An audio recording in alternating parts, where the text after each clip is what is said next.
अपने ग्रह को नीला ग्रह ऐसे ही नहीं कहते हैं।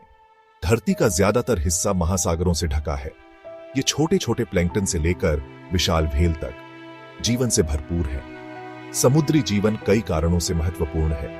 करोड़ों लोगों का भोजन समुद्री जीवों से ही आता है। महासागर हमारे जलवायु को नियंत्रित करने में भी मदद करते हैं। यह हवा से कार्बन डाइऑक्साइड को सोख लेते हैं, जो ग्लोबल वार्मिंग को धीमा करने में मदद करता है। एक स्वस्थ ग्रह के लिए जरूरी है कि हम अपने महासागरों और उनमें रहने वाले अद्भुत जीवन की रक्षा करें। अरबों साल पहले महासागर में जीवन की शुरुआत कैसे हुई? वैज्ञानिक लंबे समय से इस सवाल का जवाब खोज रहे हैं। उनके पास कुछ विचार हैं, लेकिन यह विज्ञान के सबसे बड़े रहस्यों में से एक बना हुआ है। एक विचार यह है कि जीवन की शुरुआत पानी के गर्म उथले कुंडों में हुई थी। ज्वालामुखियों के पास ये कुंड रसायनों से भरे हुए थे, जो जीवन के निर्माण खंड हो सकते थे।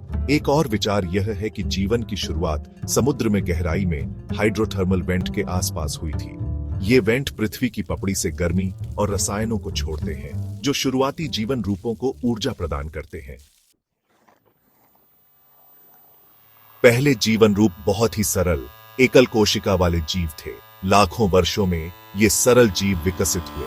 वे अधिक जटिल होते गए। अंततः जीवन की उस अविश्वसनीय विविधता को जन्म दिया जो आज हम महासागरों में देखते हैं। सूक्ष्म बैक्टीरिया से लेकर विशाल स्क्विड तक महासागर अद्भुत जीवों का घर है। प्रत्येक प्रजाति समुद्र में जीवन के जटिल जाल में एक महत्वपूर्ण भूमिका निभाती है। समुद्री जीवन को जीवित रहने के लिए क्या चाहिए? हमारी तरह समुद्री जीवों को भी भोजन, पानी और ऑक्सीजन की आवश्यकता होती है। सूर्य का प्रकाश भी महत्वपूर्ण है, खासकर फाइटोप्लैंक्टन के लिए। ये छोटे पौधे जैसे जीव समुद्र के खाद्य जाल का आधार बनाते हैं। महासागर लगातार बदल रहा है। धाराएं, ज्वार और तापमान सभी समुद्री जीवन को प्रभावित करते हैं। इन कारकों को समझने से हमें महासागर और उन जीवों की रक्षा करने में मदद मिलती है जो इसे अपना घर कहते हैं।